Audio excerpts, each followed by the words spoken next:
Bismillah, elhamdülillah, ve salatu ve selamu ala Resulillah. Aziz din kardeşlerim, Esselamu aleykum ve rahmetullahi ve berekatuhu. Har biringizge Allah Teala'nın şeksiz selamları, rahmet hem bereketleri bulsun. Rabbim bizge hayırlı turmuş birsin. Rabbim o'zi bizni türlü belalardan, zahmetlerden, ağrılardan o'zi saqlasın.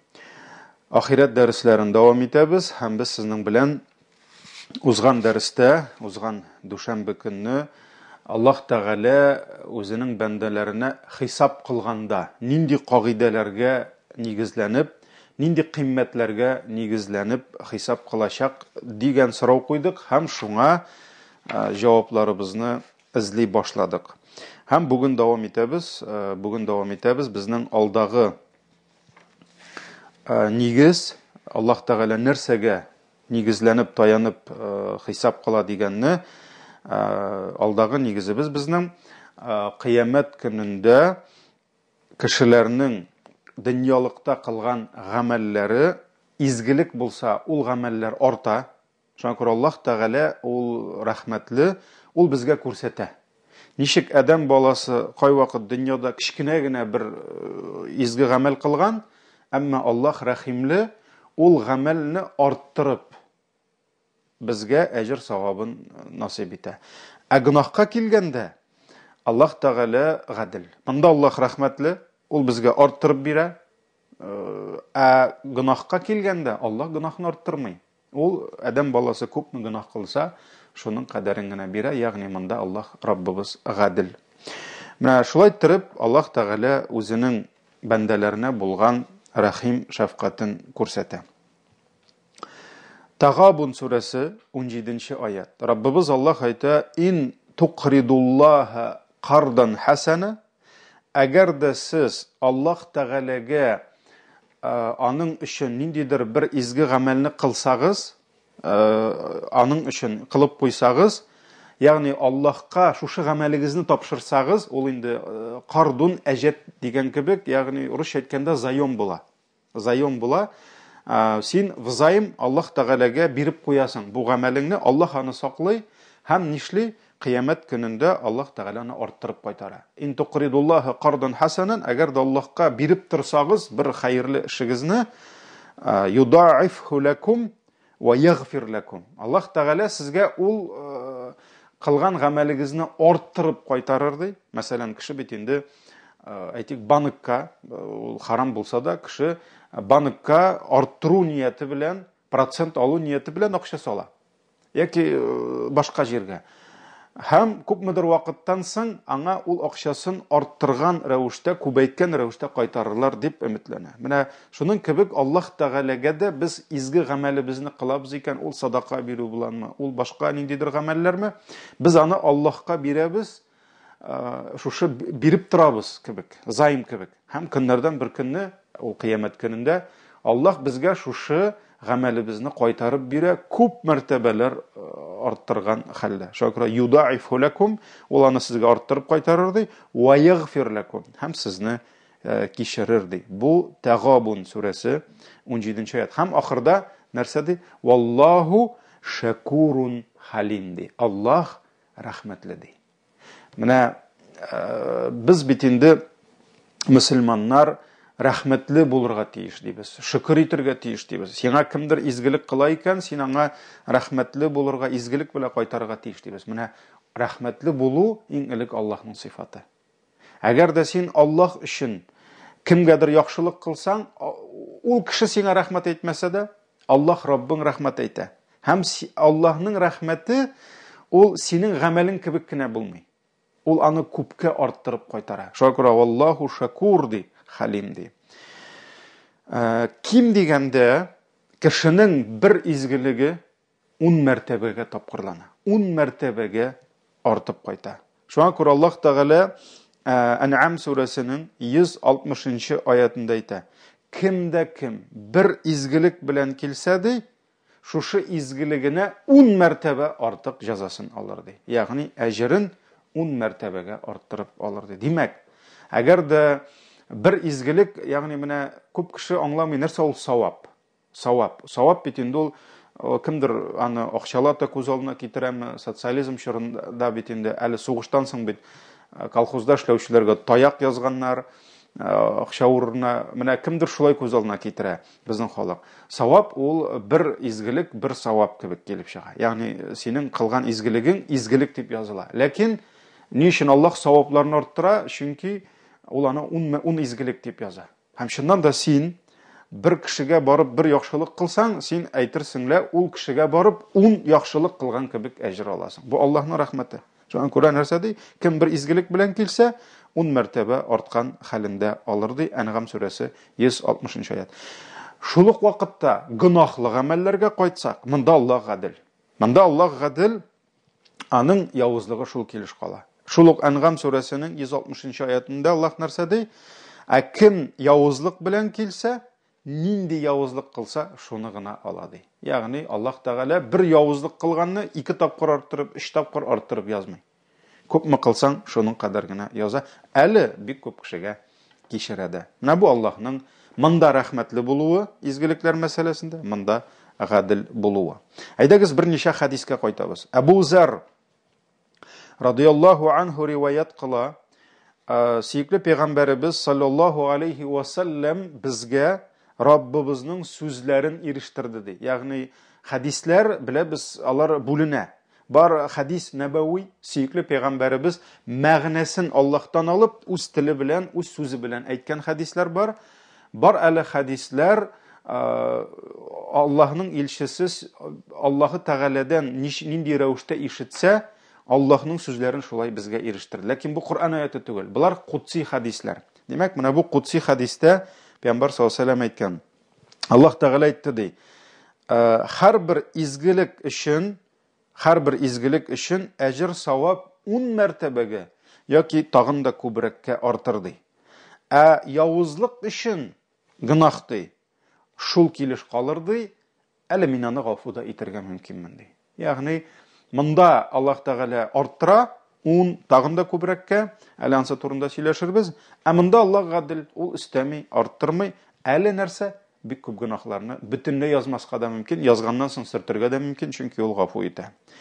Һәм нәрсә ди? Аллаһ Тәгалә, әгәр ди кыямәт көнендә син минем каршыма җир кадәр, җир дигәч инде ул киң дигән сүз, күп дигән сүз, җир кадәр гынахларың белән килсәң ди, ләкин шул ук вакытта бер гынахтан тыелган булсаң ди, нәрсә? Миңа ширк кылудан. Бер кашанда, бер кемгә дә миннән тыш, минем белән бергә гыйбадәт кылмадың, берсенә дә кыл булмадың, берсендә илаһ итеп күрмәдең. Менә син ширк кылмадың ди. Менә әгәр дә җир тулы гынахларың белән килеп тә, шул ук вакытта миңа ширк кылмаган булсаң ди, мин сине каршы алырмын. Җир тулы, ягъни гынахларың күпме булса, шуның кадәр мәгъфиратым белән ди. Ягъни гафу итүем белән ди, синең бөтен гынахларыңны субханалла кичеремен ди. Бу Аллаһның рәхмәтедер. Хаким Имам Ахмад риваятләрендә килә. Шуңа күрә менә монда да күрсәтә, изгелекләр арта, күбәя, гынахлар шул килеш кала. Әле нәрсә? Юкка да чыгарга мөмкин, кичерелә. Тагын бер хадис, монсы Коръан уку турында килә. Абдулла ибн Масгуд радиллаһу анһу тапшыра, пәйгамбәребез саллаллаһу алейхи ва сәллям әйткән: әгәр дә кеше дигән бер Коръаннан бер генә, Аллаһның китабыннан бер генә хәреф укыса да ди, аңа шушы бер хәреф өчен бер изгелек язылыр ди. Ягъни бер савап дип әйтәбез. Изгелек ул савап. Бер изгелек язылыр ди. Һәр изгелек 10 мәртәбәгә артыр ди. Ягъни бер хәрефкә 10 изгелек димәк языла. Һәм мин әйтмим ди, алиф лам мим ул бер хәреф дип ди. Алиф бер, лам бер, мим, ягъни алиф бер, лам 2, мим 3. Димәк, алиф лам мим дип әйткән өчен 30 изгелек языла. Менә шуңа күрә Фатиха сүрәсен, Аллаһның рәхмәтен, безгә булган шәфкатен беләсегез килсә, Фатиха сүрәсен ачыгыз гарәпчәдән һәм анда ничә хәреф санагыз. Бисмиллаһир-рахманир-рахим. Әлхәмдүлиллаһи раббил аламин. Ар-рахманир-рахим.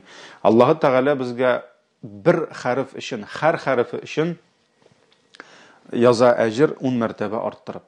Шуңа күрә Biz Qur'an укыганнан, субханалла, күпме әҗр җыябыз, без аны үзебез дә күз алдына да китереп бетерә алмыйбыз. Менә бу да дәлил булып тора нәрсәгә? Гамәлләр арта, гамәлләр күбәя. Шулай ук зикр тәсбих турында сөйкле пәйгамбәребезнең бер хадисен укып китәсем килә. Абдулла ибн Амр ибн ал-Ас, Аллаһ разый булсын шушы сахабадан, аның әтисеннән әйтә, сөйкле пәйгамбәребез саллаллаһу алейһи ва саллям әйтте ди. Барды ике нәрсә ди, ул ике нәрсә мөселманны иҗмахка кертер, әгәр дә ул шушы гамәлләрне кылса ди. Нинди гамәлләр булар? Беренчесе, алар ди җиңел ди, ләкин бу гамәлләрне кылу җиңел булса да, аларны ди әз кешеләр генә кыла ди. Ягъни мөселманнар моңа җиңел карыйлар. Бу гамәлне кылмыйлар ди, әз кылалар ди. Нәрсә ди? Пәйгамбәр саллаллаһу алейһи ва саллям әйтә, һәр намаздан соң ди, 10 мәртәбә әйтергә кирәк ди. Субханаллаһ, әлхәмдүлиллаһ, Аллаһу акбар ди. Һәр намаздан соң ди. Әлбәттә, кемдер сорау бирер инде, без бит намаздан соң 33 мәртәбә әйтәбез дип. Чөнки анда җәмәгать төрле риваятлар килә. Кайдадыр 10 дип килә, кайдадыр башка, хәтта 10 да түгел, 33 та түгел, башка дип тә килә. Әлбәттә, без инде иң мәшһүр, иң зур риваятларны алдык. 33 тапкыр субханалла, 33 тапкыр әлхәмдүлиллаһ, 33 тапкыр Аллаһу акбар дип. Ләкин иншалла, бу хадистә әйтелгән вагъда, әҗр савап 33 тапкыр әйткәннәргә дә булыр иншалла. Аллаһның рәхмәте киң. Димәк, сөйкле пәйгамбәребез нәрсә диде? Һәр намаздан соң 10 мәртәбә субханалла, 10 мәртәбә әлхәмдүлиллаһ һәм Аллаһу акбар дип әйтегез ди. Һәм шушы сүзләрне әйткәндә Абдулла ибн Амр әйтә, мин күрдем ди, сөйкле пәйгамбәребез бармакларында әйтте ди. Бармакларында әйтте ди шушы зикрләрне ди. Шуннан соң пәйгамбәребез әйтте ди, бу ди тел өчен көненә 150 мәртәбә булыр ди. Тел өчен ди, чөнки син бит инде һәрберсен әйтеп 15-кә тапкырлыйсың. Һәрберсен тапкырлыйсың, ягъни 3 тапкыр 3 сүз, субханалла, әлхәмдүлиллаһ, Аллаһу акбар, һәрберсе 10, димәк 30 була, тапкырлыйбыз 5 намазга 150 була. Шулай бит. Без хакыйкатьтә 150-не әйтәбез. 10 тапкыр әйтсәк. Ләкин үлчәүдә ди 1000 ярым булыр ди. Ягъни тел өчен 150, үлчәүдә 1000 ярым ди. Шуңа күрә 10 мәртәбә арта, шулай бит. Бу беренчесе булды. Икенчесе ди, йокларга ятасың икән ди, шулай ук субханалла, әлхәмдүлиллаһ, Аллаһу акбар дип 100 тапкыр әйтте. Ягъни 33 тапкыр инде. Берсе 34 тапкыр әйтелә. 33 тапкыр субханалла, 33 тапкыр әлхәмдүлиллаһ һәм берсе 34 тапкыр Аллаһу акбар дип әйтелә. Бу ди 100 булыр ди тел өчен, ләкин үлчәүдә 1000 булыр ди. Шуңа күрә телдә тегендә 150-не әйтте көне буена, кыямәт көнендә үлчәүдә таба һәр көнгә 1000 ярымны. Монда йоклар алдыннан 100 мәртәбә әйтте, үлчәүдә 1000 мәртәбә әйтте дип языла. Ягъни 900-ын Аллаһ Тәгалә үзеннән үстәп язып куя, как бонус итеп. Шуннан соң пәйгамбәр саллаллаһу алейһи ва саллям әйтте, кемдә кем хадисның ахырына кайтабыз. Димәк, телегез өчен 100, үлчәүдә 1000 диде. Шулай бит. Кемдә кем көнгә 2000 сез кемдә пәйгамбәр саллаллаһу алейһи ва саллям сорау бирде сахабаларына. Сезнең арагыздан кем ди көненә 2000 ярым явызлык кыла ди. Явызлык кыла ди. Шуннан соң инде кешеләр әйттеләр, кем безнең арабыздан шулай кыла ди. Шуннан соң пәйгамбәр саллаллаһу алейһи ва саллям әйтте, сезнең яныгызга шайтан килә ди, намаз укыганда ди. Һәм аңа ди төрле нәрсәләрне искә төшерә башлый ди. Шуны искә төшер, шуны искә төшер ди. Һәм ди ул намазын укып бетерә дә бу зикрләрне әйтми ди. Димәк, 1000 ярым изгелекне кылмый калдыра. Ягъни шайтан еш кына чыннан да безгә намаз укыганда ул төрле васвасәләр кылып безгә шушы зикрләрне, тәсбихләрне әйттерми. Һәм без шуның белән аны югалтабыз, шулай бит. Һәм йокларга ятканда да ул аның янына килеп ди, аны тизрәк йоклата ди, төрле уйлар, фикерләр китерә. Ни өчен? Менә шушы сөйкле пәйгамбәребез әйтеп калдырган 100 мәртәбә субханалла, әлхәмдүлиллаһ, Аллаһу акбар дип әйттермәс өчен ул ди шайтан аны тизрәк йоклата ди. Бу хадис Ан-Насаи, Тирмизи риваятләрендә килә. Шуннан да җәмәгать бер караганда җиңел. Субханаллах, алхамдулиллаху акбар дип намаз сайын зикр тәсбих әйтүдә, йоклар алдыннан да ул җиңел. Хәтта хәерче үзен мактарды, мен инде үземне хурлыйм, йоклар алдыннан шушы зикерне әйтмәс өчен мин инде ятак янына, карават башына дисбедәлеп куйдым. Ләкин барыбер ул шайтан ниндидер төрле уйлар, фикерләр китертеп, ул зикерне кай вакыт оныттыра, әйттерми. Менә шуннан да әҗере аның күп, әҗере күп. Йөзне әйтәсең, языла синең 1000 дип. Менә шуңа күрә көненә 2000 ярым ким дигәндә изгелек менә шулай каядыр китә, каядыр югала. Бу сөз зикр турында булды. Әйдәгез намаз турында. Намаз, субханаллах, ул инде иң зур гыйбадат, һәм без беләбез, намазны Аллаһ Тәгалә фарыз кылды Миграҗ вакытында. Аллаһ Тәгалә сөекле пәйгамбәребезне күкләргә күтәрде һәм беләбез, иң беренче 5 намаз язылмады. Шулай бит, ул күбрәк язылды, ләкин шушы әмерне алып кайтканда Аллаһ Тәгалә сөекле пәйгамбәребезне Муса белән күрештерде. Әлбәттә, бөтен нәрсә шираклы түгел, хикмәт белән. Аллаһ Тәгалә белде, сөекле пәйгамбәребезнең кире кайтасын, шафагать кыласын үзе өчен, өммәте өчен һәм намазларның санын, күләмен киметәсен, әлбәттә, Аллаһ Тәгалә белде, ул хикмәт иясе. Шуңа күрә Муса галәйһиссәлам нәрсә диде? Сыра җиңеллек диде. Шулай итеп, иң башта 5 намаз урынына 50 намаз кушылган булса, сөекле пәйгамбәребез, я Раббым, авыр булыр дип, өммәтемә җиңел булмас дип, ул бит менә бүген без кешене 5 намазга бастыра алмыйбыз. Шул кадәр авыр 5 намаз уку. Ул бит инде менә хәзер без мәчетләрдә кыскарттык намазларны, элек 15-20 минут укысак, хәзер 5 минут була, шулай бит инде. Шуңа күрә намаз уку бер караганда авыр түгел кебек, ләкин 5 намазны да басмас өчен кеше 1000 төрле хәйлә таба. Уйлап карагыз, башта ул 50 булды. Шуңа күрә Муса галәйһиссәлам әйтте, авыр булачак диде, кайт сыра диде. Пәйгамбәрбез саллаллаху алейһи ва саллям сорый, аның күләме 10 мәртәбәгә кимеде. 50-дән калды 5 намаз. 5 намаз калды. Шулай бит. Һәм ахырда шушы Пәйгамбәр саллаллаху алейһи ва саллям шушы хәлләрне сөйләп, безгә ахырда нәрсә диде? Хәдиснең ахырында килә, Аллаһ Тәгалә әйтте ди, дөреслектә минем сүзем үзгәрмәс ди, әмрем үзгәрми ди. Һәм нәрсә диде? Асылда ул 50 булып кала диде. 50 булып кала диде. Һәм 50 булып языла диде, әмма син 5-не генә үтәргә тиеш диде. Шуңа күрә без гамәлдә 5 намаз укыйбыз, анда языла нәрсә дип, фәрештәләр язалар 50 намаз дип. Чөнки алдан ул 50 иде. Шуңа күрә менә бу Аллаһның рәхмәте, сөекле пәйгамбәребезнең безнең өчен булган бер шафагатының нәтиҗәсе. Һәм инде ахырдан кайтканда Муса галәйһиссәлам очрый һәм нәрсә эшләдең ди? Шуннан соң Пәйгамбәр саллаллаху алейһи ва саллям җавап бирә, безгә җиңеллек кылынды ди, һәм ул безгә ди, һәр намаз өчен, һәр изгелек өчен 10 мәртәбә арттырып бирергә вәгъдә итте ди. Бу Бухари риваятында килә. Шуңа күрә намазларны 5 укыйбыз, әмма һәр намазга 10 намаз кебек әҗр алабыз.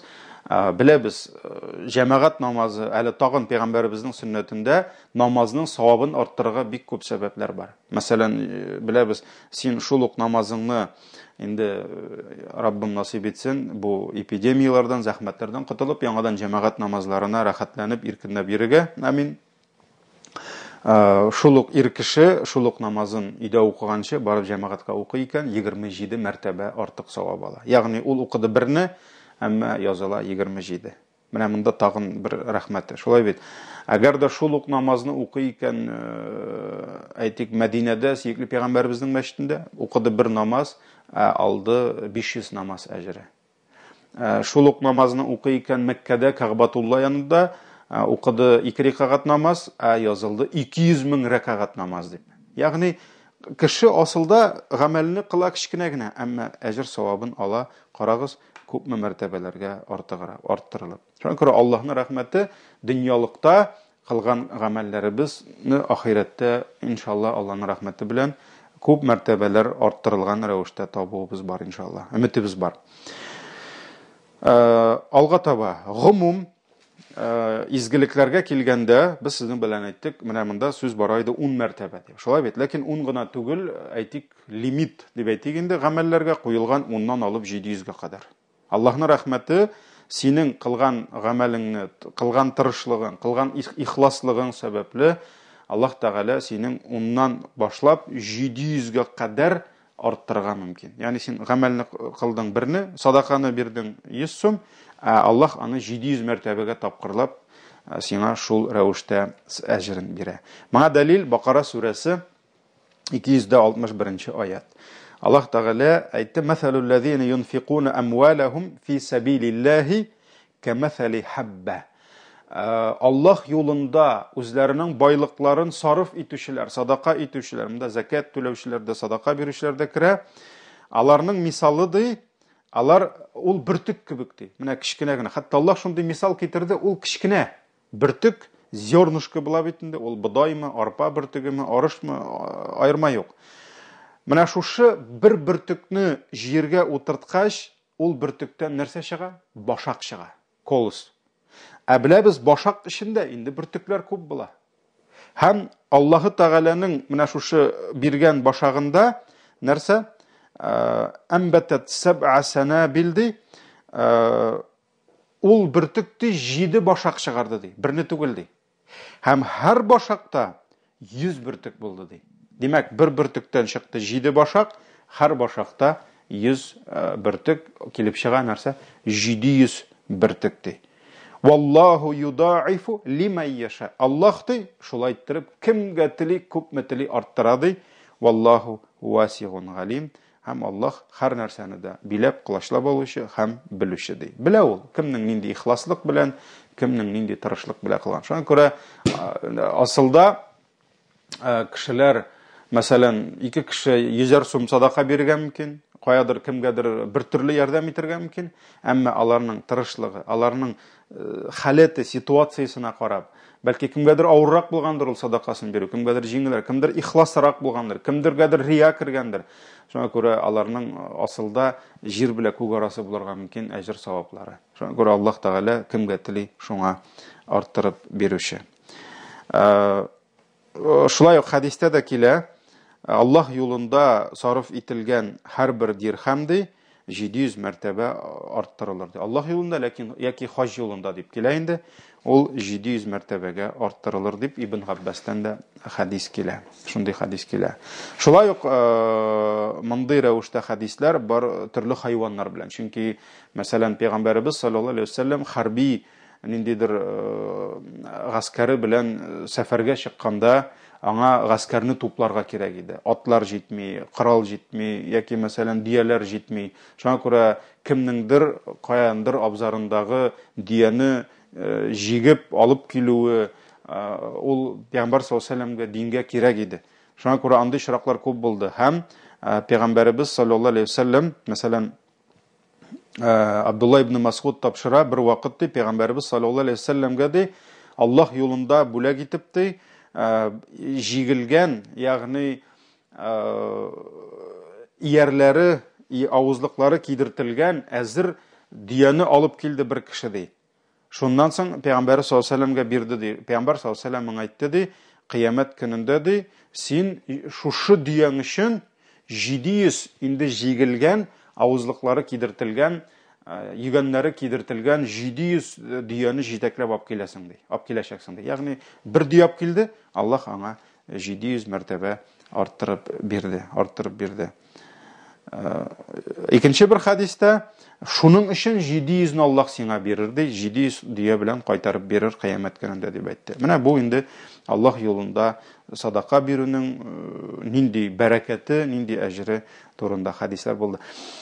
Ураза, менә без бит инде сезнең белән әйттек, 10ннан алып 700-гә кадәр дидек, әҗр савап. Ләкин бар икән шундый гыйбадат, ул гыйбадатка лимит юк.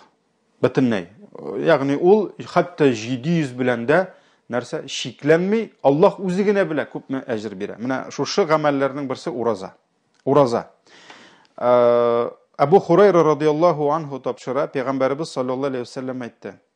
Адам баласының һәрбер кылган гамәле өчен әҗр савап 10 яки тагын да күбрәк, хәтта 700-гә кадәр язылырга мөмкин ди. Уннан алып 700-гә кадәр ди. Нәрсә? Уразадан башка ди. Чөнки Аллаһ Тәгалә әйтте ди, ул минем өчен ураза тота ди, ягъни ураза бит инде шундый гамәл, аны рия белән кылып булмый, рия белән аш йөреп булмый. Һәм урамга чыгып, җәмәгать мин уразада, мин ашамыйм, ичмим дип йөреп булмый. Шуңа күрә күп вакытта ураза тотыла ихласлык белән, Аллаһ өчен генә. Шуңа күрә Аллаһ Тәгалә нәрсә диде? Уразадан башка ди. Чөнки уразаны минем өчен тота, әҗр савапны да мин аңа үзем бирәм ди.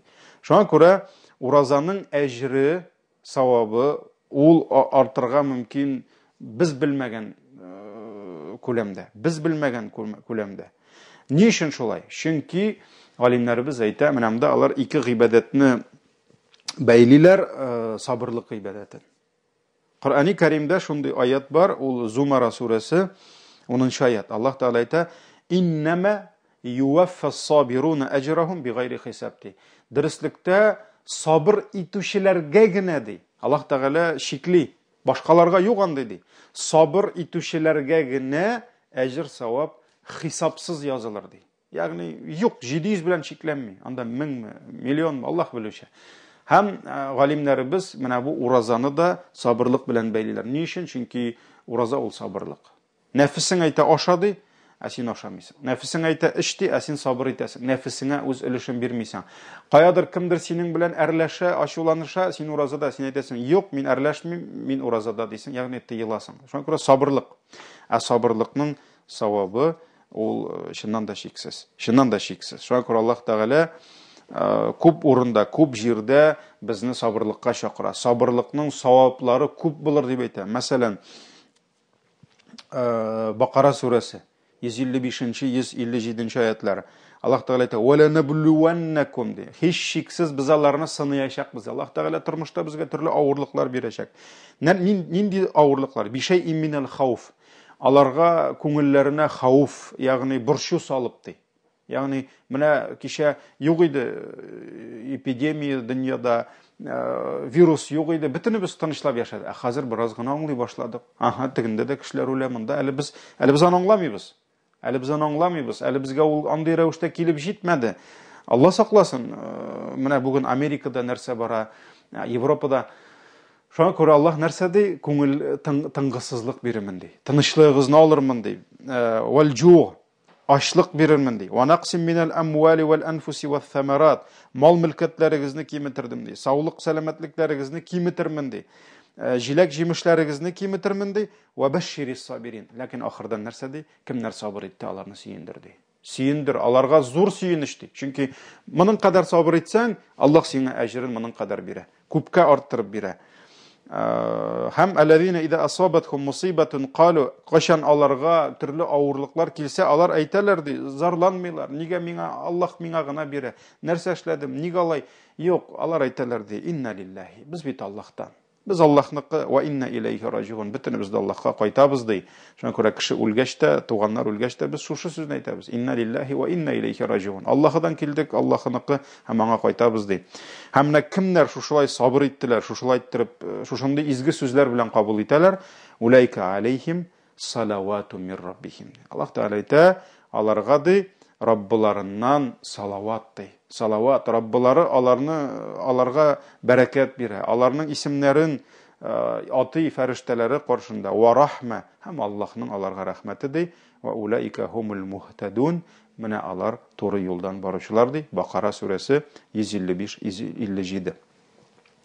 Һәм мөхтәрәм җәмәгать, кыямәт көнендә кемнәр дөньялыкта сабыр иткән булсалар, төрле авырлыкларны, кемдер авыру, кемдер фәкыйрлек, кемдер хурлык, кемдер туганнарын югалткан, кемдер төрле бәлаләргә тарыган, кемнәр Аллаһ ризалыгы өчен лаеклы, достойны сабыр иткән булсалар, кыямәт көнендә аларның саваплары шул кадәр күп булыр, чөнки хисапсыз булачак. Аллаһ Тәгалә иячәк аларга савап. Хәтта дөньяда җиңел яшәгән, күп авырлыклардан имин булган, Менә беребезнең дә авырлык күрәсе килми. Бер кемнең дә авырлык күрәсе килми. Безгә гел рәхәт булсын, гел яхшы булсын, ризык гел килеп торсын, сәламәтлек бер җирдә авыртмасын, балалар каршы әйтмәсен, икеле алмасын, мәктәпкә чакырмасыннар, тәүфиклы булсын, бөтенесе яхшы булсын. Безгә бит авырлык кирәкми, шулай бит. Без бит шулай рәхәт яшәгәндә бер вакыт безгә авырлык килсә, без хәсрәткә төшәбез. Нәрсә булды? Раббым нигә мине шул кадәр газаплый микән дибез. Беләсезме, сахабалар, пәйгамбәребезнең сахабалары, табигыйннар, әгәр дә тормыш җиңел барса кайгыра торган булганнар. Алар әлбәттә Аллаһтан авырлык сорамаганнар, ләкин тормыш артык җиңел барса кайгыра торган булганнар. Аллаһ мине онытмады микән? Минем әллә миңа нишәп сынаулар юк микән? Шуңа күрә biraz сәламәтлекләре какшап китсә, biraz авырлык төшсә, алар шатланганнар. Әлхәмдүлилләh, Аллаһ мине онытмады икән, Аллаһ мине ярата икән, чөнки Аллаһ Тәгалә нәрсә, пәйгамбәрбез әйтте бит, яраткан бәндәсенә Аллаһ сынау бирә ди. Шуңа күрә алар киресенчә сөенгәннәр авырлык килгәч. Без бигрәк инде сабырсыз шулай киенә башлыйбыз. Менә кыямәт көнендә шушы авырлыкларны үткән кешеләрне күреп, җиңел тормыш кичергәннәр бик каты көнләшәчәкләр. Чөнки алар күрәчәкләр, ничек Аллаһ аларга әҗр өстенә әҗр, бүләк өстенә бүләк бирә, рәхмәт өстенә рәхмәт. Хәтта карагыз, Җабир радиллаһу анһу һәм Ибн Габбас тапшыралар шундый хадис. Пәйгамбәр саллаллаһу алейһи ва саллям Аллаһның сүзләрен әйтте безгә, кутси хадис. Аллаһ Тәгалә әйтә ди, дөрестлектә ди, дөньялыкта җиңел яшәүчеләр ди, гел менә ризыгы да җиткән, саулыгы да булган, бөтен нәрсә әйбәт булган, рәхәт булган. Дөньялыкта җиңел имин яшәүчеләр ди, кыямәт көнендә авырлыклары сәбәпле сабыр итеп әҗр савап алуларны күргәч ди, алар ди тәннәрен кашылар белән кисеп бетерүләрен теләрләр иде ди. Менә безнең дә тәннәребезне кашылар белән кисеп бетерсеннәр иде, шуңа түзеп, без дә шушы савапны, сабырлык өчен савапны алыр идек дип, алар көнләшеп торалар ди. Менә шушы авырлыкта булган кешеләрнең әҗр савапларын күрә. Бу Тирмизи, Табарани риваятләрендә килә. Һәм инде бу нигездә, без бит инде темабыз изгелекләр арта, гынахлар шул килеш кала. Тагын бер генә мәсьәлә, һәм алга таба күчәбез. Ният өчен әҗр. Менә шулай ук Аллаһның субханаллаһ шундый шиксез бер рәхмәте, Аллаһ Тәгалә ничек итеп кешегә изгелекне ният иткән кешегә нинди саваплар бирә? Һәм кылган өчен, һәм явызлыкны ният итеп кылган яки кылмаганнарга нинди җәза бирә? Бу да Аллаһның рәхмәте. Субханаллаһ. Менә карагыз, Ибн Габбас, Аллаһ аннан разый булсын, әтисеннән разый булсын, әйтә, сөйкле пәйгамбәр саллаллаһу алейһи ва саллям әйтте ди. Дөрестлектә Аллаһ ди тәкъдир кылды. Ягъни язмышта билгеләде, язды кешеләрнең кылган изге һәм явыз эшләрен ди. Һәм шуларны аңлатты ди. Кем ничек алачак? Кемдә кем изге эш эшләргә ниятләде ди. Субханаллаһ. Аллаһ ризалыгы өчен садака бирәм дип әйтте. Мәчеткә барып намаз укыйм диде. Кемгәдер яхшылык кылам диде. Айырма юк. Изге гамәл ниятләде ди. Аллаһ ризалыгы өчен, ләкин ул гамәлне кылмады ди. Ниндидер сәбәп килеп чыкты. Мәсәлән, мәчеткә барып намаз укыйм дип әйткән иде, авырып китте, бара алмады. Садака бирәм дип ниятләгән иде, ләкин килеп чыкты әҗәте, ниндидер ДТП-га эләкте, дару кирәк булды тиз рәвештә, һәм чыгымнары булып, нишләде? Ниятләгән садакасын бирә алмады. Шулай бит? Бирә алмады, ләкин бирәсе килгән иде. Карагыз, ниятләде, ләкин эшләмәде. Нәрсә? Эшләде дип язып куя. Аллаһ Тәгалә аңа бер изгелек яза. Бу гамәлен эшләде дип, берне яза.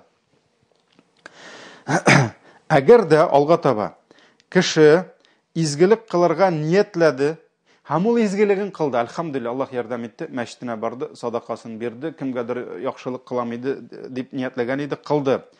Аллаһ аңа бу изгелеге өчен 10-нан алып 700-гә кадәр арттыра. Субханаллаһ, карагыз. Изгелеккә ниятләде, эшли алмады, эшләде дип бер изгелек дип яза фәрештә.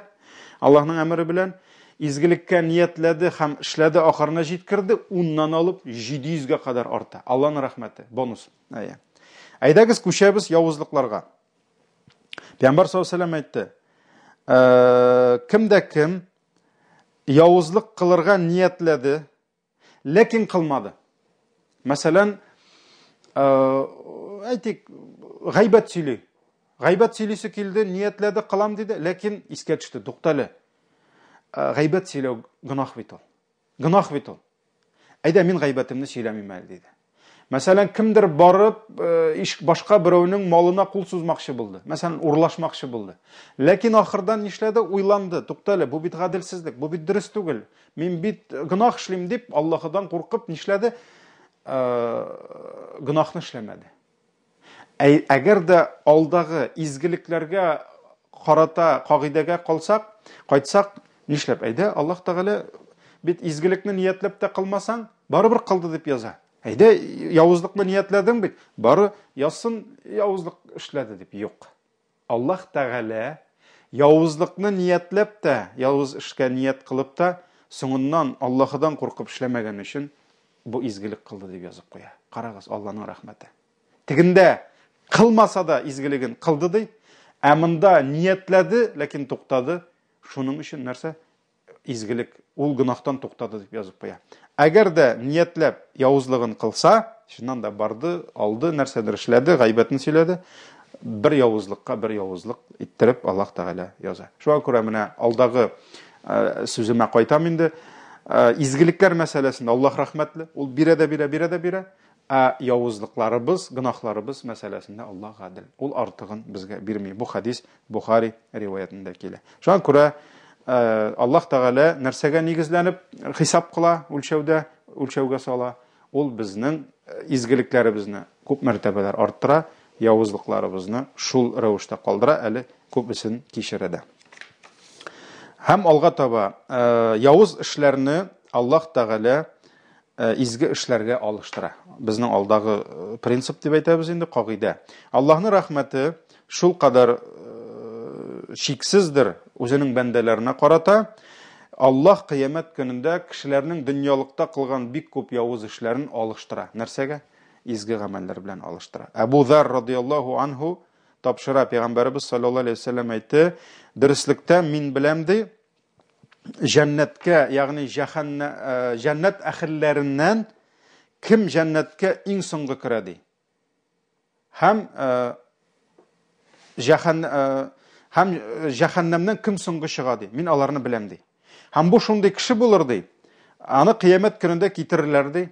Hem ana aytılırdı. Kursetigiz ana bütün kişkine günahlarında. Çünkü bar günahlar zor, bar kişkine günahlar. Alar bütünüsü de protokol bilen kim aytmışlar birkitilgen, pişetleri koyulgan, bütünüsü saklangan. Kursetigiz ana kişkine günahlarında. Şundan soň ana aytılırdı. Mine sen şu günahını işledin. Mine sen şunu işledin. Şunu. Ol bütünüsünde aytırdı. Ayye deyip dururdu. Şundan soň lekin ul bular üçün korkmasdı. Buların da inkar etmezdi. Çünkü ul biledi bu biteli kişkine günahları. Anın biteli bar nerse? Anın biteli zor günahları var. Hazır alarını çıkarsalar baş bitecek. Ul şunu uylap dururdu. Şundan soň ana aytılırdı. Senin her bir yavuz işine de izgilik bile alıştırılırdı. Yani sen yavuz iş işleyen bulsan da izgilik deyip sana yazılırdı. Şundan soň ol aytırdı. Ya Rabbim, mında biteli koy bir günahlarımni men көрмем bitti. Yani benim biteli tağında zor günahlarım var Rabbim deyip men alarını көрмем bitti deyipti. Şundan soň bu sözünü aytkaç Peygamber sallallahu aleyhi ve sellem şul kadar yılmayıp jibere, hatta anın kırdağı tişleri көрünə. Şuna görə Allah Teala hatta mesela kişi ömür boyu günah kılgan. Anın günah defterleri tolup tura yavuz işleri bilen. Ama lakin eğer de ol tövbe etip Allah Teala'ga qaytsa, anın dinine kilse, mesela 60 yaş mı 70 yaş mı ayırmayıp Allah anın ol amellerin hatta sürtügüne tugil, hatta anı izgilikler yubeddilullahu seyyiatihim hasanat dedi Kur'an-ı Kerim'de. Allah anın kılgan elik hataların izgilikler bilen alıştıra dedi. Şöyle Allah bir köp yavuzluklarımızı izgilikler bilen alıştıracak inşallah. Bu da Allah'ın rahmeti. Hem indi soňgy nigiz şahitler bulduru. Allah Teala Кыямәт көнендә һәрбер кешенең менә бу гынаһ кылган, явызлыкка төшкән, күферлеккә төшкән мунафикларга каршы Аллаһ Тәгалә шаһидләр булдыра, свидетельләр булдыра. Һәм бу шаһидләр аларга каршы шаһадат бирәчәкләр. Әлбәттә, иң зур шаһид, свидетель ул Аллаһ. Ул Аллаһ Тәгалә. Шуңа күрә Аллаһ Тәгалә нәрсә диде? Нәрсә генә, Юнус сүрәсе 61-нче аят, сез нәрсә генә кылсагыз да, без сезнең һәрбер эшегезне баштан күреп торабыз ди. Шуңа күрә иң зур шаһид ул булачак Аллаһ. Шуңа күрә Аллаһ Тәгаләнең исеме дә шаһид булучы. Ягъни һәр нәрсәне күреп, белеп, хәбәрдар булып, шаһид булучы. Аллаһ Тәгалә һәрбер нәрсәне күреп торачак, белеп торачак. Һәм ләкин Аллаһ Тәгалә ярата шушы имансызларга каршы дәлил китерергә. Дәлил булырга тиеш. Нигез булырга тиеш. Шулай бит. Шуңа күрә ул шаһидләр буларак кешеләрне билгеләде. Күкләрдә фәрештәләр бар шаһидләр, җирдә Аллаһ Тәгалә пәйгамбәрләрне билгеләде. Шуңа күрә һәрбер өммәткә Аллаһ Тәгалә шаһид итеп кемнәрне куйды? Пәйгамбәрләрне куйды. Һәм пәйгамбәрләр, күп пәйгамбәрләр шаһадат бирәчәк, хәтта үз өммәтендә булган, күферлектә булган кешеләр өчен шаһадат бирәчәкләр. Шуңа күрә Аллаһ Тәгалә ул кешеләрдән сораячак, сезгә килдеме хакыйкать? Менә бу пәйгамбәр сезгә ирештердеме дип. Шуңа күрә аларның күферлекләренә шаһадат бирәчәк нәрсә? Шушы пәйгамбәрләр. Хәтта була шундый чираклар, хадисләрдә килә ул. Мәсәлән, Нух турында килә. Кыямәт көнендә Пәйгамбәр саллаллаһу алейһи ва сәллям әйтә, Нух алейһиссәламны Аллаһ чакырыр ди, һәм ул әйтер ди: "Я Раббым, мин синең каршыңда ләббәйкә ва сагдәйкә" дип әйтер ди, сиңа хезмәт итәргә мин әзер дип әйтер ди. Шуннан соң Аллаһ Тәгалә Нух алейһиссәламгә әйтә, сорый: "Син үз халкыңа минем мөрәҗәгатемне, минем шәригатемне, китабымны ирештердеңме?" дип әйтә ди. Шуннан соң ул: "Әлбәттә, я Раббым, ирештердем" дип. Шуннан соң ул теге кешеләрдән сорый: "Сезгә килеп җиттеме?" ди. Монда кафирләр басып торалар. Алар хәзер җәһәннәмгә керергә кирәк. Ни өчен керәләр алар? Алар күферлектә булганнар. Бәлки аларга хакыйкать ирешмәгәндер. Шуңа күрә Аллаһ Тәгалә сорый: "Килдеме сезгә хакыйкать? Ирештеме?" Шуннан соң алар әйтәләр, нәрсә дип? Аллаһ Тәгалә Нухка әйтә: "Сиңа каршы, синең өчен берәрсе, ягъни кешеләр әйтәләр юк дип. Шуннан соң Аллаһ Тәгалә мөрәҗәгать итә Нухка. Менә син әйтәсең, ирештердем аларга дип, алар әйтәләр юк ди. Синең файдаңа берәрсе шаһадат бирерме ди? Шуннан соң ул әйтә: "Минем файдама Мөхәммәд һәм аның өммәте шаһадат бирә" ди. Шуңа күрә Аллаһ Тәгалә сөекле пәйгамбәребезне һәм аның өммәтен безне хәтта шаһидләр итеп билгеләп куя, башка пәйгамбәрләрне якларга. Шуңа күрә шаһидләр була, бер-берсенә шаһадат бирәләр.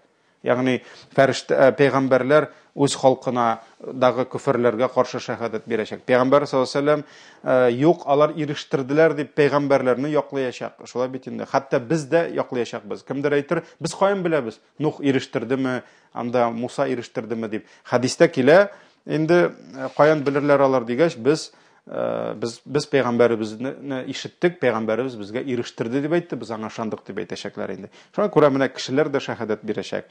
Һәм хәтта җир, без яшәгән көн, без яшәгән төн, күк, алар бөтенесе шаһадат бирәчәк. Шуңа күрә Зәлзәлә сүрәсе, Абу Хурайра радиллаһу анһу тапшыра, бер вакыт Пәйгамбәр саллаллаһу алейһи ва сәллям Зәлзәлә сүрәсенең бер аятын укыды да: "Яума идин тухаддису ахбараха". Ул көнне ди, җир үзенең хәбәрләрен сөйләр ди. Шуннан соң сорады ди: "Беләсезме аның хәбәрләре нинди булыр ди?" Дөреслектә Аллаһ һәм илчесе белә дип әйттеләр, һәм Пәйгамбәр саллаллаһу алейһи ва сәллям әйтте: "Дөреслектә ди, аның хәбәрләре шундый булыр ди. Кем аның өстендә йөреп ди, гынаһ кылган булса ди, ул шуңа каршы сөйләр ди. Фәлән көнне ул минем өстемдә йөрде, чөнки җир күреп тора бөтен нәрсәне. Без бит җир өстендә гынаһ эшлибез. Ул менә шундый гамәл кылды" дип шаһадат бирәчәк ди. Шуңа күрә җир дә, күк тә шаһадат бирә. Хәтта беләбез инде, һәм соңгысы фәрештәләр. Фәрештәләр дә шаһадат бирәләр, чөнки һәрберебезнең карап торучы фәрештәләребез бар.